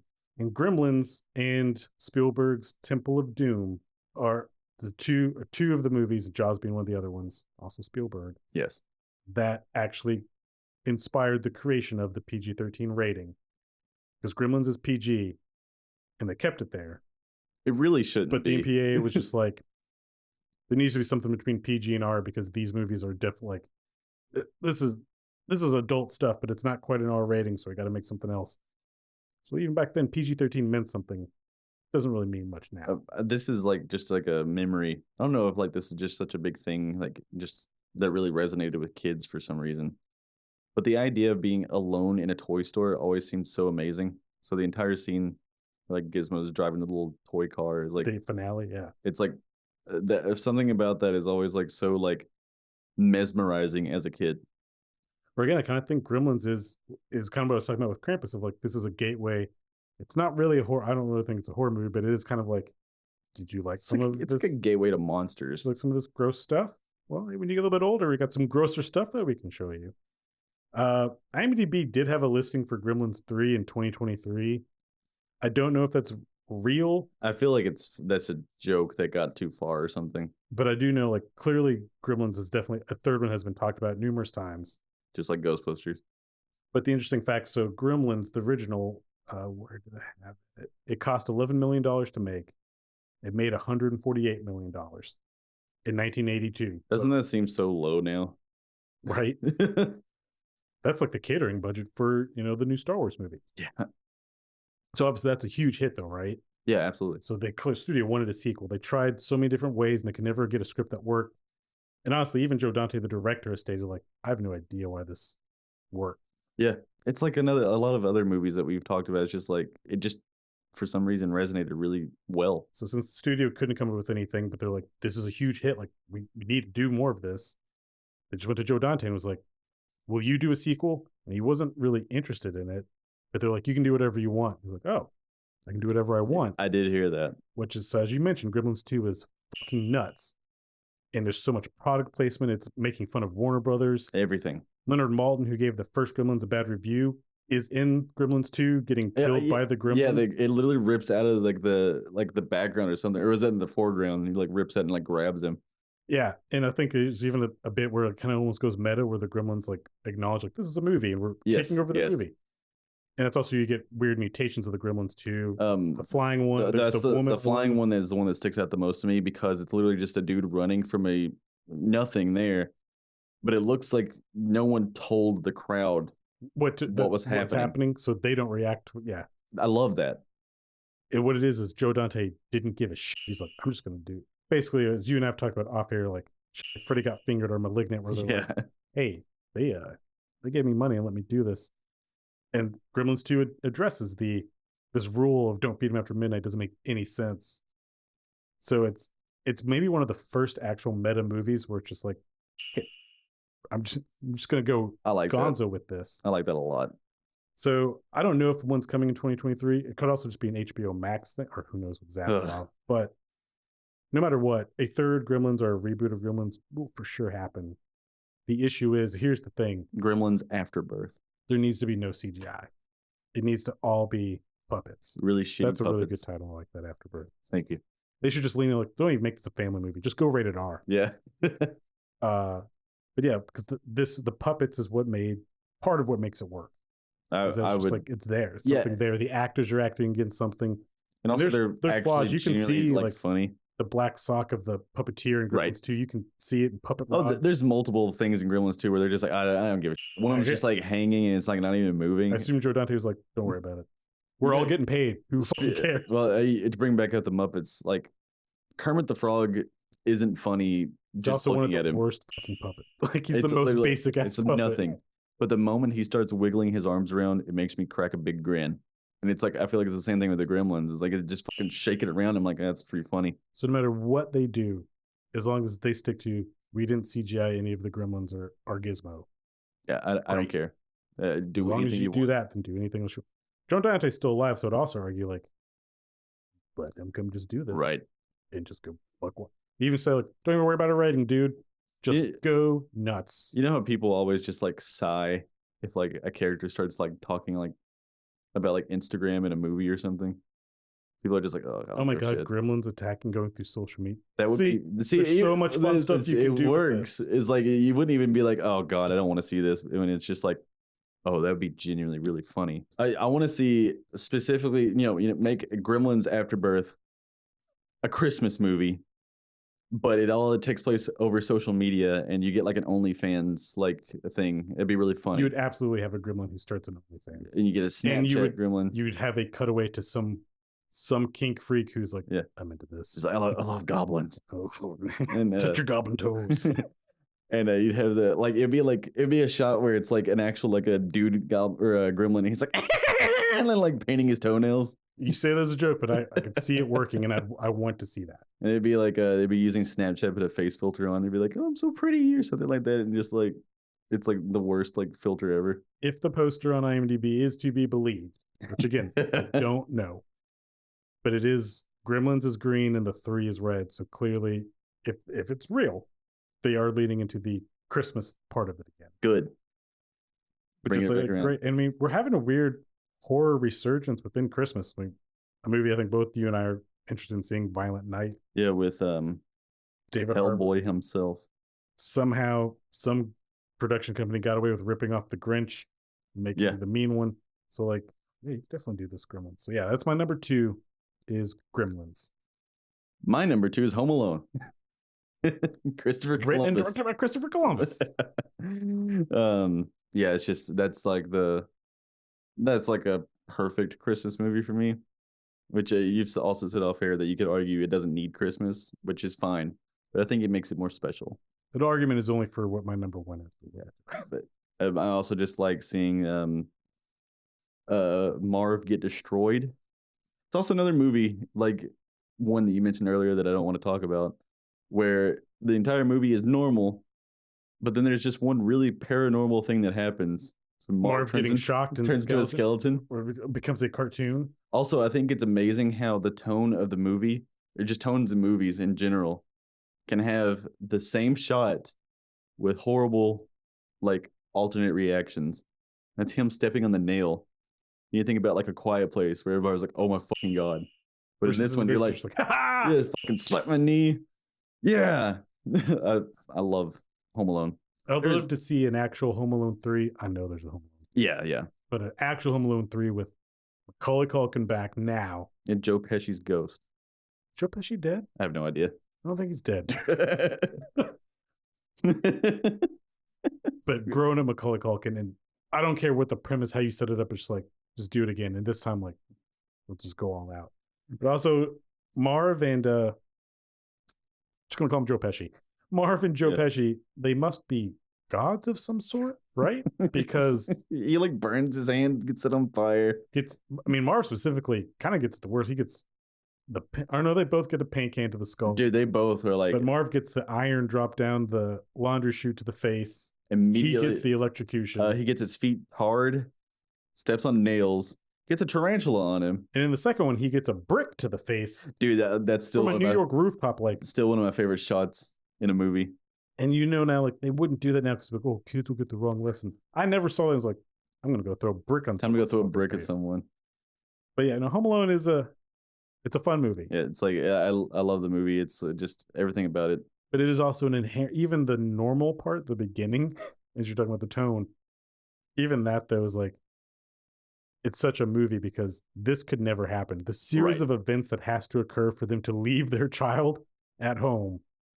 But also, it kind of works for my movies because, like, if you think about it, that family is terrible. Oh, yeah. Awful. Everybody. I mean, even Kevin. Everybody in that. Hey, look, we mentioned Kevin. There you go. Everybody in that movie is awful. Yeah. Awful to each other. And even rewatching it kind of bothers me. Is like, if Kevin's not going to speak up, hey, you two parents, did you not notice that, like, Buzz started this? Like, why are you attacking Kevin? Right. Yeah. It's literally your fault. Like, it's, I don't know. Like, it's thinking of, like, also, like, what in the world that dad must do for a job to afford to fly the entire extended family twice with this massive house next year. It's, I don't know. I just think it's really an amazing movie. And it's like one of those ones like Gremlins and Goonies. It's just like, can never happen again. You can't do that again. I mean, they did. It's called Home Alone 2. Which I really enjoyed as a child. I liked Home Alone 2 more than Home Alone. As a kid. I can definitely see that. I think it's also because I was able to get it on VHS, so I just had it. Yeah. So I could watch it more. Same as Ghostbusters too. Right. So that was your number 2. Yeah. So what is your number 1? Oh yeah, no, I fucked up. Definitely have 6. I even checked this twice. Lightning round. Do both of them right now. Just at the same time. Okay, so here's how I'm gonna do it.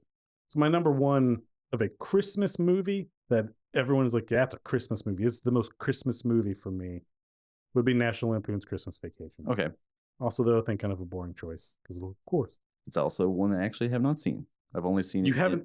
I'm now going to pull the. You haven't seen Christmas Vacation? I've seen it in pieces, like just catching the end here, catching the beginning here, the middle. You're not allowed to watch Elf again until you watch Christmas Vacation. I agree with you. I've actually never watched any of the National Lampoon movies. I mean, I'm not gonna berate you for that part. It's strangely, I think actually Christmas Vacation is probably the one that most people have seen, and probably the best National Lampoon stuff. But it is. I mean, it's a classic, and it's fun. It's probably one of the best Chevy Chase. Yeah, I totally get it. Like, I know why it's popular. I just, for some reason, I've always missed it. Directed by Christopher Columbus. Was it? Yeah. Oh, that's pretty good. That's pretty funny. So that'd be my most Christmas movie. But my actual number 1 for this list is Die Hard. Yep. And I'm not going to belabor the point. I'm not going to describe Die Hard. If you haven't seen it, you need to see it. And also, this argument has been made for the past few years.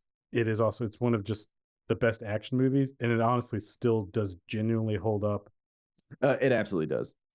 approaching almost 40 years later as just an action movie. Like, this is still really good. And it what the Matrix did in 1999 for I was going to redefining say action it's very much like a Matrix Die Hard type of movie. redefined action movies. And it was a weird gamble. Bruce Willis was who now you think of as an action star.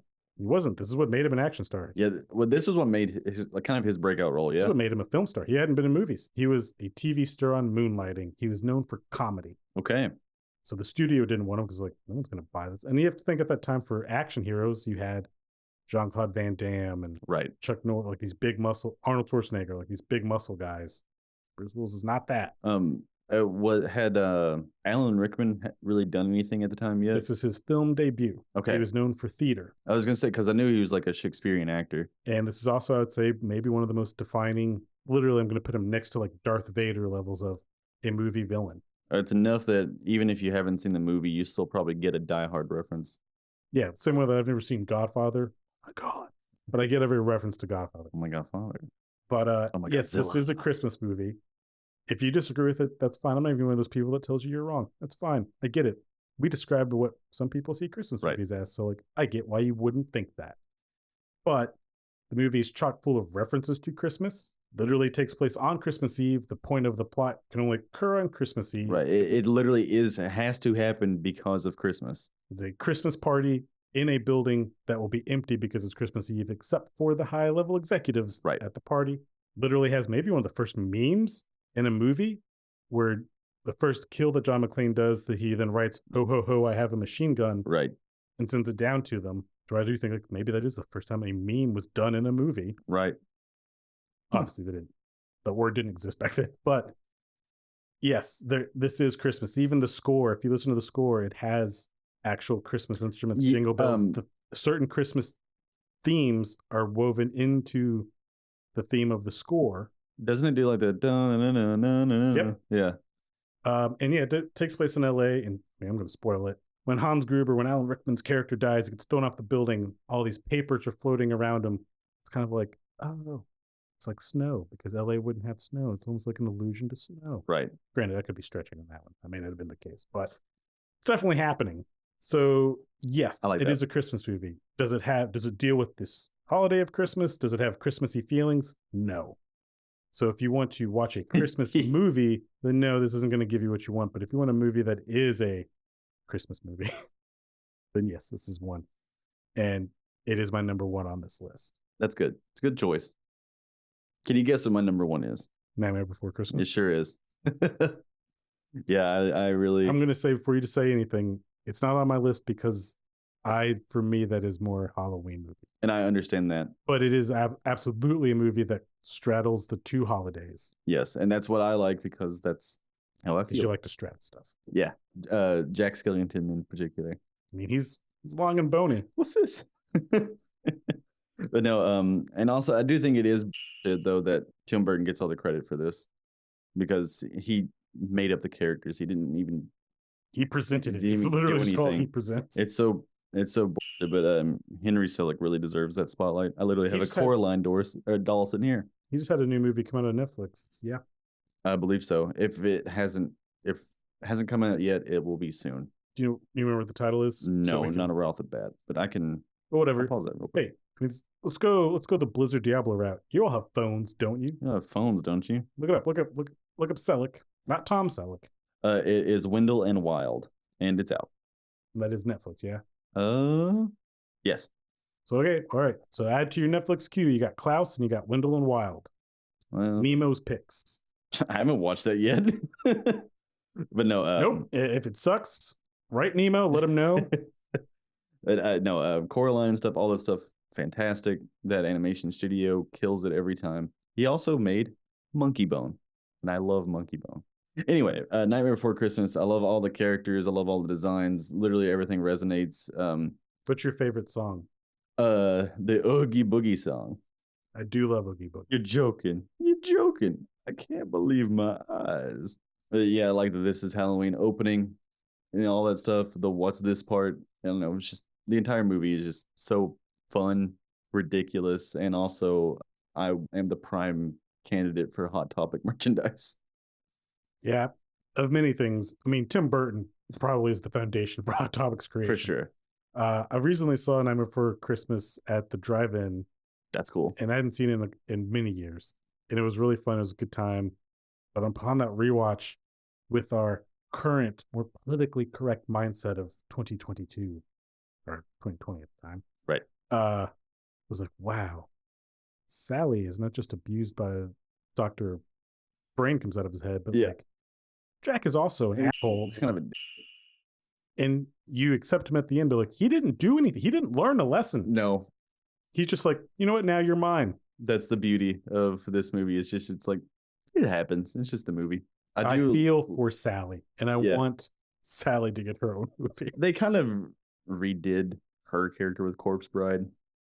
It's essentially the same character. Is that Selleck as well? I don't I think. think it's just Tim Burton. I think that one. Well, yeah, it wasn't. I don't even. Yeah, I think that one actually was Tim Burton. But You're right. also a good movie. It's terribly unfair how That he much gets credit that, Tim Burton yeah. gets, because like stop motion is the most laborious. Yep. Not just animation techniques, but filming techniques. I also saw this movie at a very surprisingly young age, considering like a lot of the content that's in the movie. I guess. Again, I mean, I saw it when I was a child. Yeah, it was 93 is when it came out. So Yeah, I was 9 or 10. Ugh. But yeah, again, it's still an era of like, and it's like I said, Tim Burton is like, he was dark stuff, but it wasn't gory. It wasn't Right. It wasn't adult. It was literally like, this is stuff he liked as a kid. it was gross. It's like Beetlejuice. I'm not gonna take this on a tangent, but like Beetlejuice is super dark and fucked up, but it's a kid's movie. It is. So, also, So when you watch it, you're just like, whoa, yeah, this is not for kids. yep, nice fucking model. So that was my number one pick. So we'll go over again. My number 5 was Bad Santa. Your number 5 was Sorry, I thought you were gonna do it. Casper's Haunted Christmas. my number 4 was Scrooged. Scrooged. Jack Frost. My number 3 was Krampus. Klaus. That's cool. We lined up with Krampus and Klaus. That's cool. Yeah, that was unintentional. My number 2 was Gremlins, And then mine was Home Alone and we ended off with Die Hard and Nightmare Before Christmas. with a special shout out to Christmas Vacation that Nemo can't speak to because apparently he's never seen this classic film. Yeah, I'm sorry. You gonna talk about a quick 5 movies you hate of Christmas movies? I'll let you talk about 5 movies you hate because generally speaking, as you can tell from my list, I'm not a super big fan of Christmas movies. Okay, But I will say this, I don't hate them. I just don't like how formulaic they are, which is why I like the ones that I liked. lightning round for me then. It's just a really weird way this lines up as my most hated movies. There's a running theme Is between all Fred of them. Claus on here? No. Polar Express. Robert Zemeckis. Is it the uncanny valleyness of it all? I feel well. It also came out when I was a kid, and I feel like everyone, all the adults that I knew, insisted you like this movie. It was just like, it's Polar Express. Like, why don't you like this? Tom Hanks, he did a backflip in the movie. Hot Chocolate. Aerosmith's in the movie. Why don't you like this movie? So I didn't see that movie until last Christmas, but I have seen it now, so I can't speak to it. It's weird that Tom Hanks plays multiple characters. What the fuck is up with the ghost bum on top of the train? I really don't like this movie. I don't like the Hot Chocolate song at all, and I love Hot Chocolate. It pisses Actually, me off. For everything, I mean, I know this was Zemeckis' era of like, I'm going to do all this weird 3D animation, which was cool stuff, technologically speaking. I liked Beowulf when I saw it. But the Hot Chocolate specifically is an animation thing was like, looks like liquid poop. Yeah, it's so annoying. Like it literally looks like liquid diarrhea. Oh, we got it. It's Hot Chocolate. And I know that I had the book of Polar Express. I know I had that as a child. I didn't. Yeah, that was like after the movie for us when we were kids. But I know the movie clearly is stretching things and adding things because the book ain't that long. Oh, that was another thing is a lot of people I knew, especially parents, insisted on putting the stupid bell in the Christmas tree for their kids. Yeah. Yeah. But I had issues. Like there's so many like weird things of like the whole thing with the ticket and like the boy's like, I got to get this ticket to her. Ticket! Kicked off the train. And the ticket just makes its way. Like the whole ticket debacle is like, this is just 15 minutes of nothing Yeah, that you needed to get your movie to, I assume, a 90-minute runtime. that movie. I So, don't yeah. like it. Polar Express. Got it. The Grinch, number 4. Which one? The Ron Howard one with Jim Explain. Carrey. Everyone loves that movie. I don't know what happened. Maybe my elementary school was just very poor. But the movie came out in 2000. I went to school in 2001. every year until 4th grade, we got a copy of it on VHS as a Christmas gift from the school. No, I don't think your school is poor because I wasn't ever given a VHS tape. I think they got donated or something. Like there was a I think ridiculous. your school robbed, knocked over a Best Buy truck. Maybe they did. These Um, Ron Howard Grinch. I actually don't like Jim Carrey that much, and the movie just pisses me off. I don't care for the film either, so I'll agree with you. I liked the Grinch even as a kid. I guess because even as a kid, I was like, I like the villains. The villains are. I don't know why I always saw the Grinch Yeah. as literally the villain of the Cat in the Hat. Even though I don't think Dr. Seuss had a universe, but it just seemed like, yeah, Cat in the Hat's the good guy, Grinch is the bad guy. I like that. I want that. That's the next crossover movie. But and Bring them both back. Well, look, we have the Grinch to also blame for the Mike Myers Cat in the Hat. And I knew, as I said, is like he's gonna sit there for 2 seconds and then go, I actually kind of really enjoyed it. It's awful. I find it to be a delightful film. It's awful, but it makes me crack a grin. But honestly, I mean, can you ask, is it any different than the Ron Howard Grinch? Like they both have this very weird, clearly a set. I think it's more so the kind of flat lighting. I think it's how truly awful the Cat in the Hat is that makes it funnier to me, because there's jokes that are being made. They're meant to be funny in a different way. Do you think it's halfway through making Cat in the cringe Hat, funny? they realized this is not a good movie. We're just going to lead into this is not Well, good. I mean, at some point, the Cat in the Hat literally just turns into Austin Powers. It just stops being a character. But I'll stay on the Grinch so we can stay on track for the holiday part. I also don't like the Grinch suit on Jim Carrey. The makeup effects, the work, I'll get like that's amazing that you did that with his face. Just the way like his belly and lower half entirely. And Jim Carrey is absolutely the right choice, I think, for if you're going to do live action Grinch. I guess like get the actor who is literally a living cartoon. That's completely fair. But it is just, it's overbearing. And it's like Polar Express also was like, I don't think you stretched this out the right way. I feel like I would actually like the movie if I just didn't receive it as a gift every year. It was when I was a painted kid. for you. Yeah. A fucking bright green VHS case, too. All right. So far on the fuck you Christmas list, we have Polar Express and Ron Howard's The Grinch. Next is Santa Claus 3, The Escape Clause. So you're cool with Santa Claus 1 and 2. No, remember 2.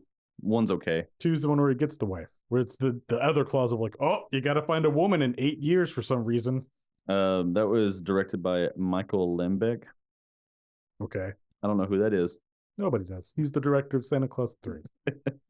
And maybe the director of the new Santa Claus movie that's on Disney Plus now. It's a show, my friend. It's a show. It's a show. I don't know if my voice conveyed the horror and disappointment. So let me do that again. It's a show? That's acting. I can't even tell you why. I might be wrong, but I think the guy who plays Jack Frost is the guy who played Martin Floop. Short? Oh, well, I might be wrong. Is he Floop from Spy Kids? Well, I haven't seen Spy Kids, but I'm fairly certain that Martin Short is not in Spy Kids. I don't remember. Either way, he looks like Floop. But yeah, I just hated that movie. I haven't watched it since I was a kid, but I hated it when I was a kid, so I'm going to stick by that. Number 2 is A Christmas Carol. 2009. That's my Tim Allen impersonation. 2009, Robert Zemeckis. Oh, with Jim Carrey. Yeah, with Jim Carrey. You know, I owned that movie for about 8 years. I never, ever watched it. I owned it because someone gave it to me as a Christmas gift. Because I had a 3D TV and they're like, oh, here, I bought you a 3D movie. And I was even like, cool, because this will be cool in 3D. Yep. And even with that, every Christmas that I owned it, I was still like, I'm going to watch this. I'm just going to go watch Scrooged. Yeah, honestly. I guess I'm really, with the Zemeckis stuff, I really only saw Beowulf. So what's your issue with the Jim Carrey, Robert Zemeckis Scrooge? Is it just you clearly don't care for the uncanny valley? It's just really ugly and also unneeded. I think like a few years earlier, another Christmas Carol movie, a big production had just come out. So it's like, okay, let's do another one, but the same thing, same color tone, but now creepy animated. At this point, too, you'd already seen Polar Express, so did you have some... This came out in 2009. Polar Express was like 2005 or something. Right, so did you have like PTSD as you're watching this? Like, oh no. And I also watched Beowulf as well. Polar Express. Yeah. Oh no. Actually, when I really wanted to see Beowulf, and then when I got it, I was like, fuck. I think of all three of those Zemeckis experiments, I think Beowulf At least Beowulf is a little bit better. is the best with that style. It still is a weird uncanny valley, but like I also watch Mars Needs Moms. I don't think that's him either. It is. That's what killed his studio. Oh. Okay then. Yep. Is Good. that photorealistic? Yes, it was. And it was awful. That's a very odd choice because everything else he did with the photorealism was like, I'm taking a classic story and updating The it. people will look realistic, but then they have Martians. Neat. All right. Movie sucks. All right. So that was number 3. Yes. That was number 2. Oh, wait. 3 was Santa Claus 3. Oh, right. Ah, it's nice how you got See, that in yeah. the third spot. Yeah. My number 1, Christmas with the fucking Cranks. That's why you're so angry when I brought it.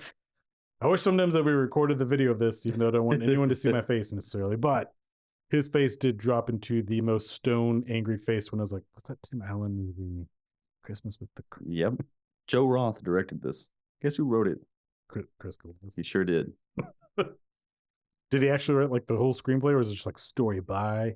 I'm not sure. I think it was credited to a couple people, but I think it was said story by him. Well, I'd say after the first Harry Potter movie, Chris Columbus was kind of done. I truly despise this movie, and Nikki from my game channel insists on watching it every year. The amount of times I've come home from work to hear crank, it makes me actually want to put a hole in the wall.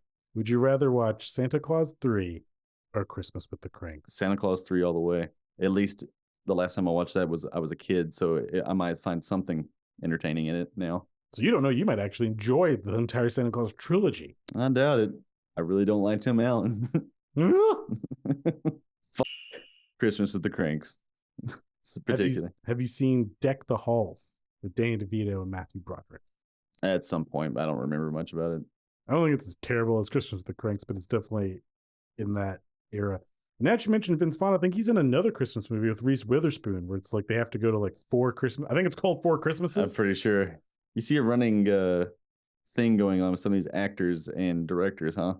So I tell you what, if we get 12 emails from this episode before the year is over, because if you're listening to this in 2024, this doesn't count. I'm saying we will do a bad Christmas movie Oh, God. marathon Oh, no. discussion. That's fine. And he will have to watch Christmas with the Cranks. I mean, I have to do it too. So Yeah. Santa Claus 3 and whatever Christmas stuff Vince Vaughn No, is. if we're going to do Santa Claus, we'll do the whole thing. We'll do the whole universe. I'm not watching a TV show with Santa Claus. Wait, is Tim Allen in it? No. And what's even the... It doesn't matter. He might be. Who knows? They might kill him off at the beginning. I think it's a And new that's how Santa it Claus. works. Yeah, I'm pretty sure. I think they might, like, literally, I think it's a new Santa Claus. I didn't watch the full trailer because I was like, I don't give a shit. You think about the first movie at one point, I think at the end, Charlie, the kid, God, what do I know the child's name?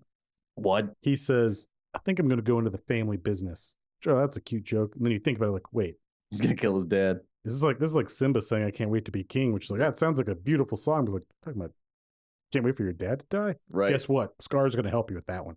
That's what the new one needs to have is just Scar from The Lion King. Killing Tim Allen? Yeah, like that shitty Netflix zombie movie where the tiger like grabs the dude and Army of the Dead. yeah, thrashes him around for like 5 minutes straight. It's my favorite part of that movie. I want to see that happen to Tim Allen, but in real life. All right. Zombie Scar versus Tim Allen Santa Claus. So okay, I'm not gonna disclose where we live, but Tim Allen did do a show in a place that we frequent here in October. So now you're just giving internet sleuths like, okay, let me look at the IP address. Yeah. Figure out the upload time. I did consider going and heckling Tim Allen. I You didn't want to spend the I didn't money? want to give him money. I wonder if his stand-up is good. No, it's all like alt-right shit now, so who gives a Oh, great. Well, this has been, a very cold dive into some Christmas movies. yes, very frosty. What are those people that like to do that? The polar bears or whatever? The Polar Express. But I have been your hot chocolate host, Blackjack Bauer. But it only makes sense if you know what I look like. And I am your whitest snow host, Nemo. It also only makes sense if you know what he looks like. But It's- do hit us up on all our socials Absolutely. and emails. Remember, 12 emails before the year is over 12. about this episode. like the 12 days of Christmas. That's And why you we picked that will number. subject ourselves to pure Christmas trash. Yeah, Yuletide trash. that's the name of it. That's what we'll call it. But on that note, we'll see you next episode. I was going to say next year, but like, we're not done yet. Oh yeah, we got one more, don't we? Yeah, we got the only movie coming out for the rest of the year. You're right. All right, yeah. Join us for the next one, and then see you next year. But have a happy holidays, a happy Kwanzaa, happy Hanukkah. What is there any more that I'm missing? And I'm just gonna go ahead and save you. We're gonna stop here. Wait, what? Get out of here! Oh my god!